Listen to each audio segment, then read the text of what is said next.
नमस्कार, welcome to learning with my name is doctor Hemant. और आज हम इस लेक्चर में चर्चा करेंगे हमारे पहले चैप्टर भौतिक जगत के सारांश के बारे में।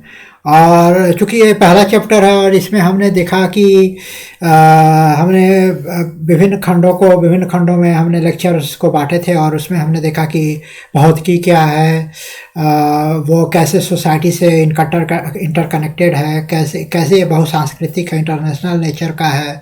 इसके हमने कनेक्ट को इस समाज से कैसे कनेक्टेड है और कैसे डिफरेंट टेक्नोलॉजी में भौतिकी का महत्व है। हमने ये भी देखा कि कैसे प्रकृति के कौन से मूल बल हैं और जो प्रकृति क्या है, जो यहाँ पे संरक्षण के नियम और उनका महत्व क्या है, इसके बारे में हमने जाना। तो संक्षेप में अगर हम समरी की बात करें तो हमने देखा कि विज्ञान के बारे में पढ़ा कि विज्ञान क्या होता है। विज्ञान प्रकृति को समझने का एक सुव्यवस्थित प्रयास है और इस प्रयास के द्वारा हम बहुत सारी चीज़ें सीखते हैं, उससे बहुत सारे थियरीज नियम बनाए जाते हैं और उनकी मदद से हम बहुत सारे भविष्य में होने वाली घटनाओं का वर्णन करते हैं और उनका प्रिडिक्शन कर पाते हैं। हमने ये भी देखा कि जो विज्ञान है उसमें हम नियम विज्ञान प्रकृति के लिए नहीं बनाते हैं, जबकि हम वो नियम खोजते हैं जो प्रकृति फॉलो करती है। तो ये बहुत ही इंपॉर्टेंट पॉइंट है। हमने ये भी देखा कि भौतिकी जो है वो प्रकृति के नियमों का अध्ययन है। हम प्रकृति को डिकोड करने का प्रयास करते हैं भौतिकी के माध्यम से। भौतिकी के अध्ययन में हमारा मुख्य उद्देश्य ये होता है। और यही नहीं, हमारे बहुत सारे आसपास आप विकास देख रहे हैं, ये भी एक तरीके से जो इंजीनियरिंग और प्रौद्योगिकी में विकास जो हो रहा है उसके लिए भौतिकी नींव का काम करता है। बहुत सारे फाउंडेशंस हमारे भौतिकी से ही हैं, जहाँ पे उनका इन्वॉल्वमेंट है, उन थियरीज कॉन्सेप्ट जिससे वो बहुत सारी प्रगतियाँ हो रही हैं। और बहुत सारे हम एक्सपेरिमेंट करते हैं, बहुत सारे घटनाओं के बारे में हम जानते हैं, उनको एक्सप्लोर करते हैं, फिर उससे हम बहुत सारे थियरीज और कॉन्सेप्ट बनाते हैं, जिससे बहुत सारे नए नियम और कानूनों की खोज होती है और बहुत सारे नए डेवलपमेंट होते हैं। और हमने ये भी देखा कि जो भौतिकी है उसको मोटे तौर पे दो भागों में विभाजित किया जाता है, स्थूल और सूक्ष्म, जिसे हम अंग्रेजी में मैक्रोस्कोपिक और माइक्रोस्कोपिक कहते हैं।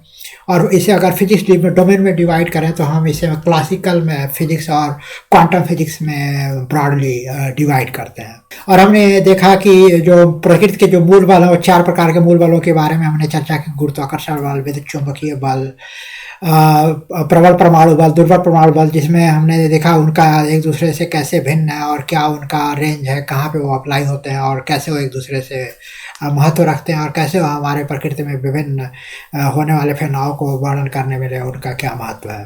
हमने ये भी देखा कि जो ऊर्जा के संरक्षण नियम, उनका क्या महत्व, कैसे उनका प्रयोग हम विभिन्न भौतिक समस्याओं को हल करने में यूज करते हैं। सबसे इम्पॉर्टेंट जो हमने चर्चा किया वो था ऊर्जा का संरक्षण नियम, जिसका अपना बहुत महत्व है और उससे बहुत सारे भौतिक निकायों का से जुड़ी समस्याओं को हल करने में उनका उपयोग किया जाता है। और संरक्षण के नियम के माध्यम से हम बहुत सारे वेरिएबल्स और नॉन वेरिएबल्स और अननोन वेरिएबल्स के बारे में एक्सप्लोर करते हैं।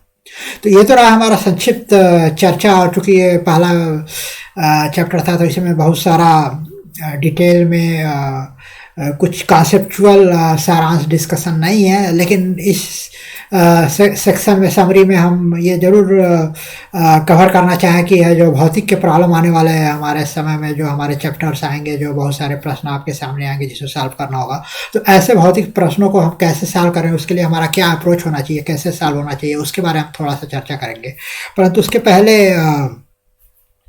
एक शॉर्ट फॉर्म जो हम बार बार यूज करेंगे और ये बहुत आसान होगा आपको यूज करने में, जिसे हम बोलते हैं आईसी के नाम से। आईसी अभी थोड़ी देर में हम बताएंगे कि आईसी का फुल फॉर्म क्या है और कैसे ये शॉर्ट फॉर्म आप अपने ऑलवेज रिमेंबर कर सकते हैं और उसका पालन करें तो आपको निश्चित रूप से प्रश्नों को हल करने में आसानी मिलेगी। तो जैसा कि मैंने कहा कि भौतिक के समस्या और प्रश्नों को हल कैसे कैसे करें, तो भौतिकविद के रूप में जब आप एक अच्छे भौतिकविद बन जाएंगे और जब आप फिजिक्स को समझने लगेंगे तो निश्चित रूप से आप उनकी अवधारणाओं को, जो नियम है और जो रूल्स बनाए गए हैं, जो हाइपोथेसिस हैं, उनको अच्छे से समझेंगे और उनका सही जगह भौतिक प्रश्नों को रियल मायने में हल करने में उसका उपयोग करेंगे और तब आप उसको बहुत अच्छे से एंजॉय करेंगे।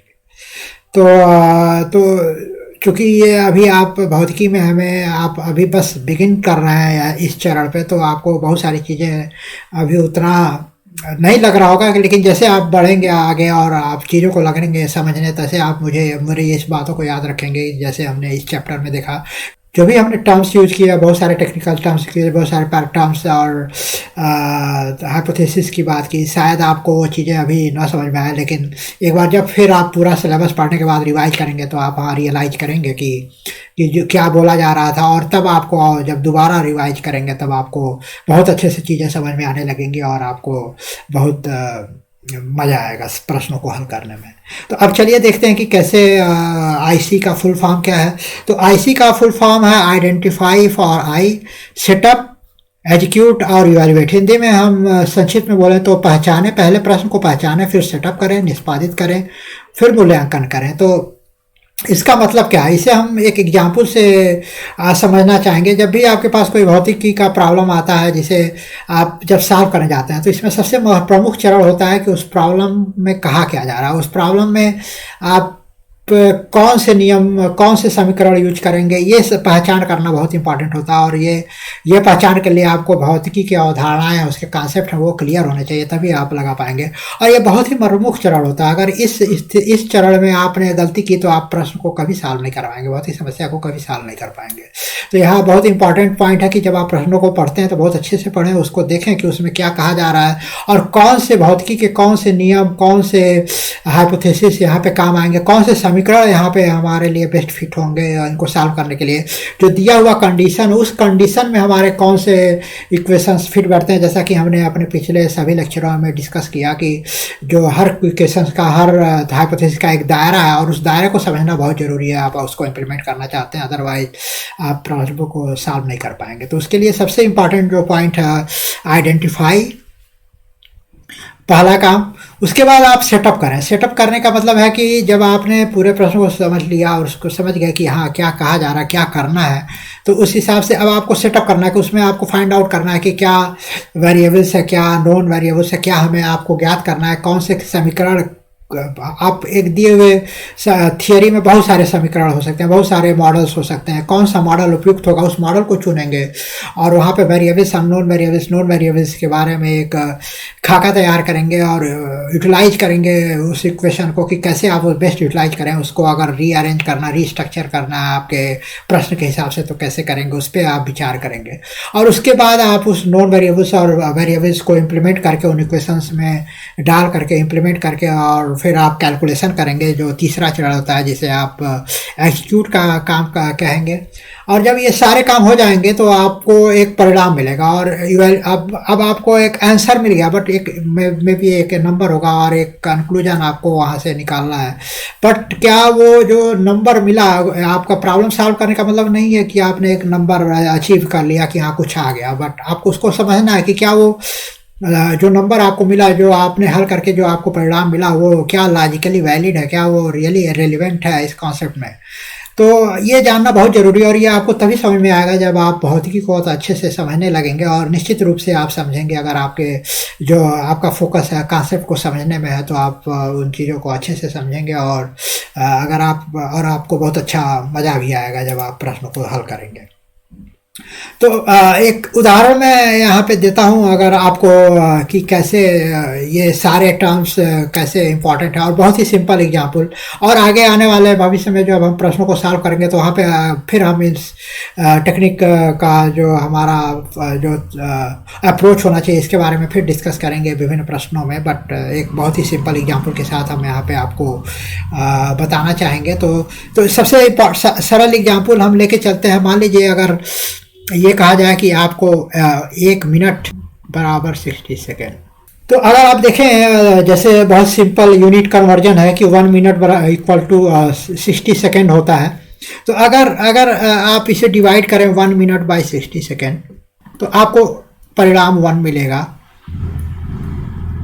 या 60 सेकेंड बाई 1 मिनट करें तभी आपको परिणाम 1 मिलेगा।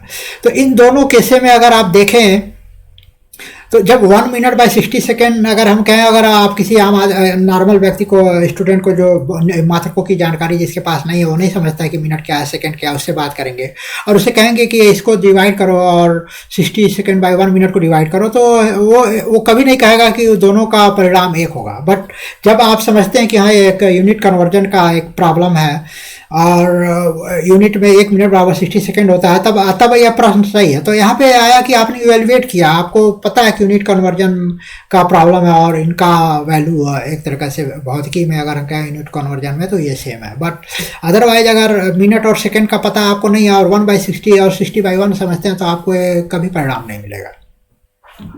तो ये तो हो गई बात कि कैसे आप चीज़ों को समझते हैं, कैसे वो फिजिकली इवेलुएट कर सकते हैं और उसका सेंस कर सकते हैं। और अब ये एक सिंपल प्रॉब्लम की बात करें तो जैसे मान लीजिए आपको हमने कहा कि आप 3 मिनट को सेकंड में कन्वर्ट करना है, तो आप क्या लिखेंगे, 3 मिनट इक्वल टू इंटू 1। अब 1 के स्थान पे आप 1 मिनट बाय 60 सेकेंड भी लिख सकते हैं और 60 सेकेंड बाय 1 मिनट भी लिख सकते हैं। तो चलिए एक बार ऊपर यहाँ पे साफ कर देखते हैं। तो मान लीजिए आपने 3 मिनट को सेकेंड में कन्वर्ट करना है, तो मैंने ये क्या किया, सिंपल 3 मिनट इंटू 1 किया। तो आप 1 को दोनों प्रकार से लिख सकते हैं, आप 1 मिनट बाय 60 सेकेंड लिख सकते हैं जैसा कि हमने देखा, इसका भी परिणाम एक है, या आप ये भी लिख सकते हैं 3 minute into 60 second by 1 minute. ठीक है, तो अब देखिए दोनों के परिणाम में डिफरेंस क्या आएगा। अगर आप इसे हल करेंगे तो आप पाएंगे कि ये 1/20 मिनट स्क्वायर पर सेकेंड, और अगर आप इसे हल करेंगे तो आपको मिलेगा 180 सेकेंड, क्योंकि यहाँ आप मिनट से मिनट काट देंगे। आप देखिए अगर आपने सही अप्रोच फॉलो नहीं किया तो कैसे चीज़ें, एक सिंपल सा प्रॉब्लम कैसे कितना कॉम्प्लिकेटेड हो सकता है। तो आपने सबसे सिंपल एग्जांपल ये है कि दोनों का परिणाम एक है, लेकिन आपने कैसे यूज किया। अगर आप 1 मिनट बाय 60 सेकेंड यूज करते हैं तो आपको 1/20 मिनट स्क्वायर पर सेकेंड आता है, और आपको सेकेंड्स में ज्ञात करना है तो आपको वो परिणाम नहीं मिला। लेकिन अगर आपको अप्रोच पता है कि हाँ अगर आपको सेकेंड में इवेलुएट करना है तो आपने सही अप्रोच फॉलो किया कि आपने 60 सेकेंड और बाय 1 मिनट लिखा, क्योंकि आपको पता है 1 मिनट से मिनट कैंसिल हो जाएगा और आपका जो रिजल्ट मिलेगा वो सेकेंड्स में मिलेगा। तो आप देखिए कितना सिंपल प्रॉब्लम से अगर आपने जो अप्रोच, अगर पहले तो आपको अगर ये नहीं पता है कि कौन सा किसके बारे में बात की जा रही है, अगर आपको यूनिट का कॉन्सेप्ट नहीं है तो आप इस सिंपल प्रॉब्लम को आप नहीं सॉल्व कर सकते हैं। और आपके पास कॉन्सेप्ट है और आप सही अप्रोच फॉलो नहीं करते हैं कि कौन सा अप्रोच कहाँ पे लगाना है, तो आपको सही रिजल्ट आपको एंड में नहीं मिलेगा और फिर आपको प्रॉब्लम सॉल्व नहीं आएगा। तो ये तो रहा, आप सोच सकते हैं सबसे सिंपल एग्जाम्पल। आपको ऐसे बहुत सारे एग्जाम्पल मिलेंगे और उनके महत्व के बारे में आगे बहुत सारे हम चर्चा करेंगे। बट फिलहाल इस सारांश चैप्टर के लिए इतना है। उम्मीद करता हूँ कि आपको ये चैप्टर समझ में आएगा, और नहीं आएगा तो आप फिर पूरा चैप्टर सब पढ़ने के बाद एक बार दोबारा इस अध्ययन को एक बार और देखिएगा, और तब आपको लगेगा कि हाँ किन चीज़ों के बारे में बात की जा रही है और उनका कितना महत्व है, और ये आपके लिए बहुत ही हेल्पफुल होगा आने वाले फ्यूचर स्टडीज़ में। चलिए इसके साथ हम अपना ये पहला चैप्टर कंक्लूड करते हैं और हम अगला चैप्टर स्टार्ट करेंगे, और अगला चैप्टर होगा हमारा मात्रक और मापन। नमस्कार।